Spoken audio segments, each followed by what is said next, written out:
Bonjour les enfants, aujourd'hui nous allons faire une nouvelle séance de lexique qui s'intitule « Je distingue les différents sens d'un verbe ». À la fin de cette séquence, tu seras capable de trouver le sens d'un verbe polysémique, c'est-à-dire qui a plusieurs sens, en tenant compte des différentes informations qui sont fournies par le texte, mais aussi en tenant compte de la construction du verbe, c'est-à-dire qu'est-ce qui suit le verbe par exemple. Je vais te donner un exemple pour que ce soit un petit peu plus clair pour toi. On va prendre l'exemple du verbe jouer, qui est un verbe très polysémique. En fait, c'est-à-dire que ce verbe a beaucoup de sens différents. Par exemple, en fonction de l'énoncé dans lequel il se trouve, donc de la phrase, il peut prendre différents sens. Comme par exemple, il prend le sens de s'amuser quand tu dis « je joue à la marelle ».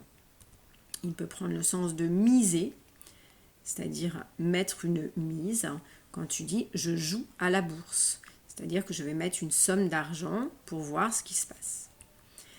Il peut prendre le sens de pratiquer quand tu dis « je joue au tennis » ou « je joue de la flûte ». Et par exemple, il peut aussi prendre le sens de interpréter lorsqu'on dit « je joue la lettre à Élise » de Beethoven, qui est une musique classique. Alors, je t'invite maintenant à prendre ton livre à la page 67 et à observer le « pour commencer ». Et pour commencer, on te demande de compléter les phrases suivantes en choisissant l'une des constructions du verbe parler. Donc là, on va s'intéresser aux différents sens du verbe parler. Tu vois qu'il y a 6 phrases qu'il va falloir compléter et non pas mettre parler à chaque fois, mais les sens du verbe parler. Par exemple, ça va être parler, ou alors parler espagnol, ou parler à faire, ou parler au mur, ou parler à son voisin, ou parler de sa santé. Donc, pour chacune des phrases, tu vas trouver quel parler est-ce que l'on va utiliser. N'oublie pas de le conjuguer, de l'accorder comme il se doit dans la phrase. C'est parti, tu peux mettre en pause et on se retrouve dès que tu as répondu aux 6 phrases. Et donc te revoilà. Dans la première phrase, Ernest est déçu. Lui qui avait une idée extraordinaire à proposer, personne ne l'écoute. C'est comme s'il et là, parler au mur. Et oui, parler au mur. Et qu'est-ce qui t'a permis de trouver cette réponse ? Eh bien, c'est quand on te dit que personne ne l'écoute. Effectivement, pour chacune des phrases, il faut que tu sois capable de trouver quels sont les mots qui te permettent de donner la réponse. Deuxième phrase, ce matin, en sortant du métro, Laura, jeune diplômée, est très émue. Elle n'est pas venue en touriste à Paris, mais pour parler affaires, sera-t-elle à la hauteur ? Alors là, on a mis parler affaires, puisque on te dit qu'effectivement Laura est une jeune diplômée, qu'elle n'est pas venue en touriste, donc elle est là pour parler de choses, pour s'entretenir avec quelqu'un et pour négocier des choses, donc pour parler affaires. Troisième phrase. Allô chérie, je te dérange ? Non. Ça y est, Yacine parle. Tu te rends compte ? Il a dit papa. Tu es son premier mot. Et là, évidemment, c'est le verbe parler que tu as conjugué au présent avec il au singulier, Yacine. Et les mots qui t'ont permis de trouver la réponse, de quel parler parle-t-on ? Eh bien, c'est il a dit papa, son premier mot. Phrase D. Je me sens obligée de parler à mon voisin. Il est très âgé et il vit seul. Quand je sors de chez moi, inévitablement, il me parle de sa santé. Il est intarissable sur le sujet. Intarissable, ça veut dire on ne l'arrête jamais et il a toujours plein de choses à raconter.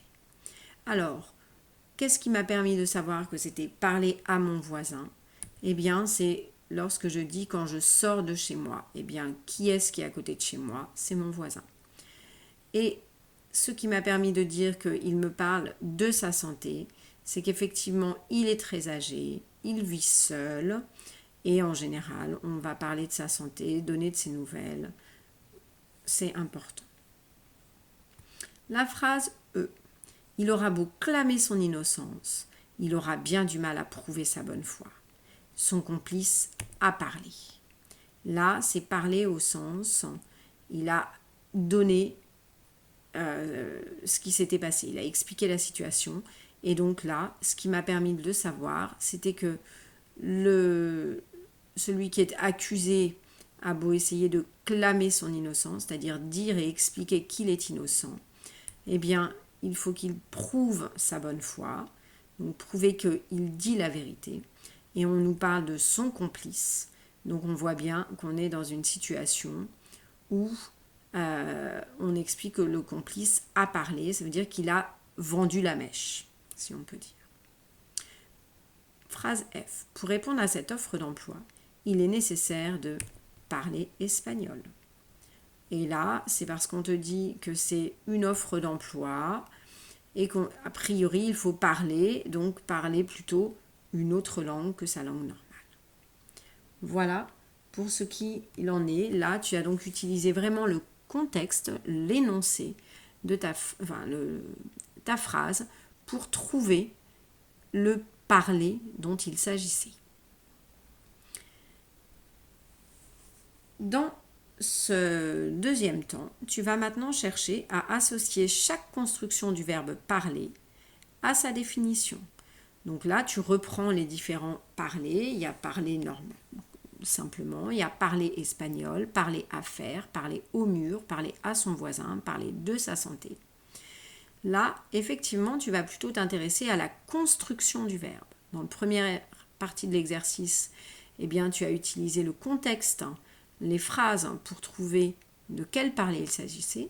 Là, tu vas voir comment est construit le verbe pour trouver sa définition. Alors, les définitions qui te sont proposées, c'est ne pas être écouté, négocier, s'exprimer dans une langue, articuler des paroles, avouer, s'entretenir sur, adresser la parole à. C'est parti, je te laisse mettre en pause, faire la suite de l'exercice et tu reviens lorsque tu as terminé.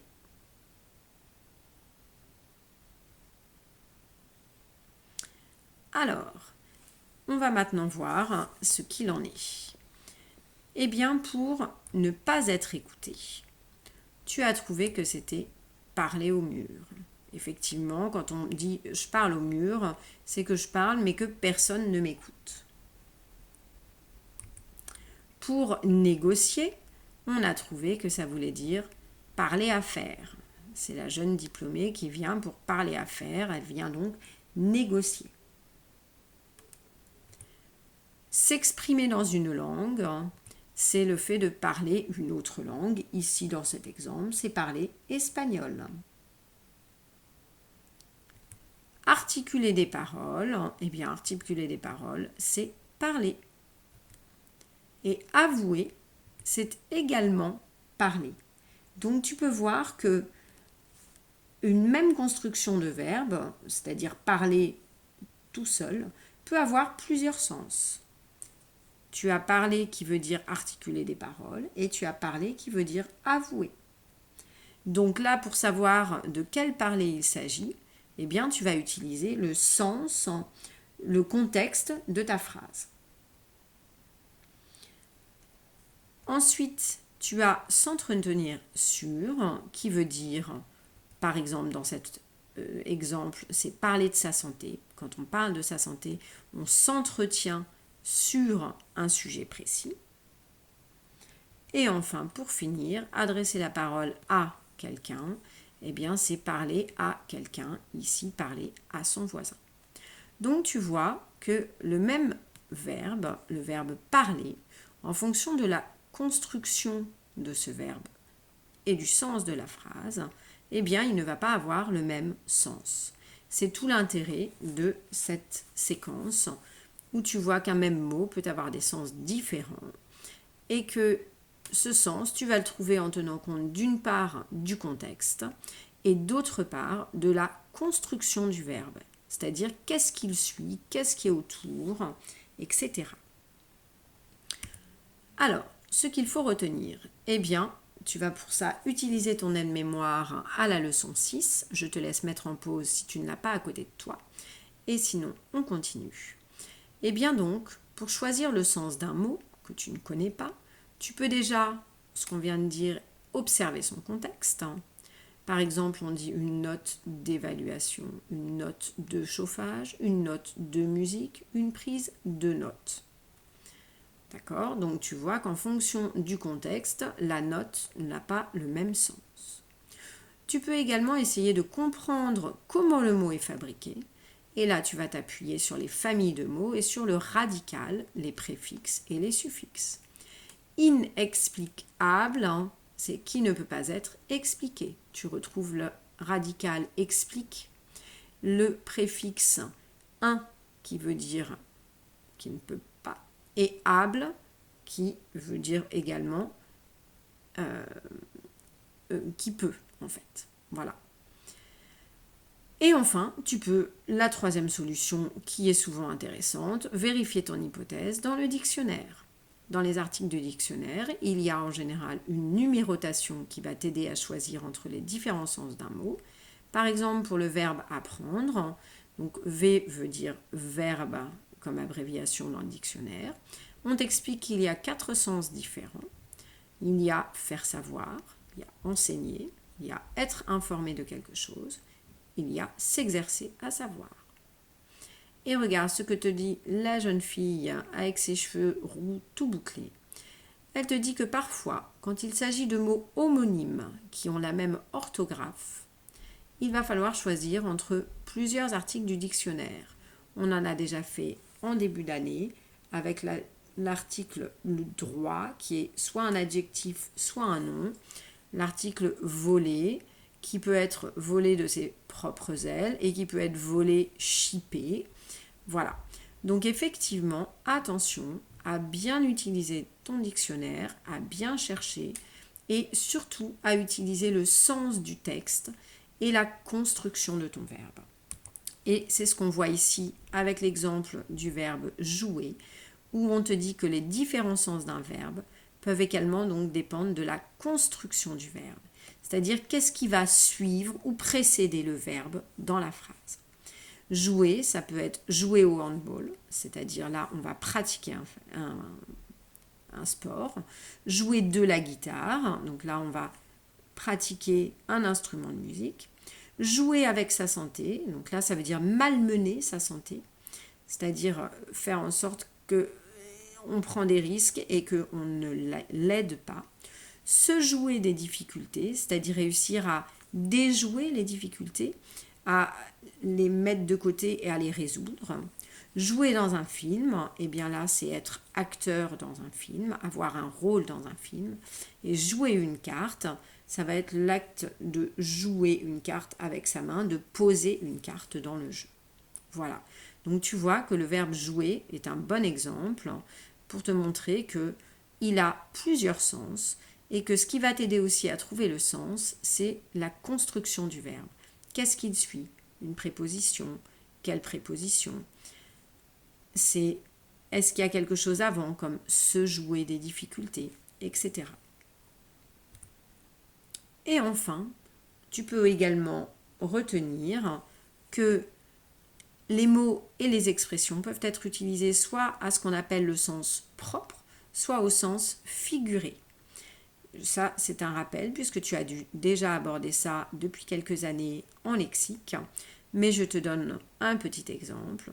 Boire de l'eau, c'est le sens propre, c'est que tu vas vraiment boire de l'eau et boire les paroles de quelqu'un. Évidemment, tu ne peux pas boire les paroles de quelqu'un au sens propre, c'est donc le sens figuré et qui veut dire écouter quelqu'un avec admiration. Donc là aussi, attention, les différents sens d'un verbe vont donc dépendre de la construction du verbe, du contexte de la phrase, de ce qui entoure le verbe dans la phrase, mais aussi est-ce que c'est un verbe qu'on emploie au sens propre ou enfin une expression qu'on emploie au sens propre ou au sens figuré. Et maintenant, c'est à toi de jouer pour l'exercice numéro 1. Et on va lire ensemble la consigne. On te dit que dans ce texte, les verbes en violet remplacent tous les verbes en rose. Ici, le verbe en rose, c'est compter. Et donc, tous les verbes en violet fait partie des fait confiance à, d'énumérer, à de l'importance pour, vont être remplacés par des verbes de la famille, si l'on peut dire, de compter, compter, compter pour, compter parmi, compter sur. Et donc, tu vas devoir remplacer tous ces verbes en violet par les verbes qui sont là dans le pour t'aider.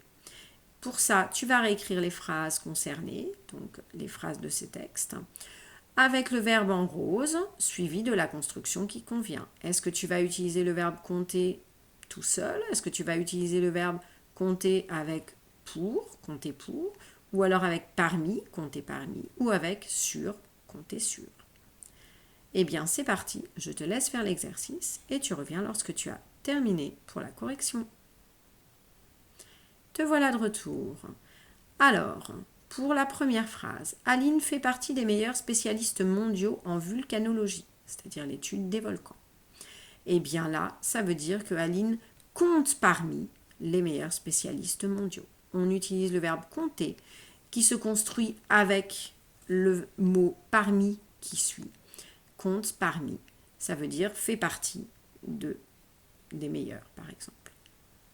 Elle parcourt le monde entier et partout où une éruption exceptionnelle se produit, on fait confiance à la qualité de son expertise.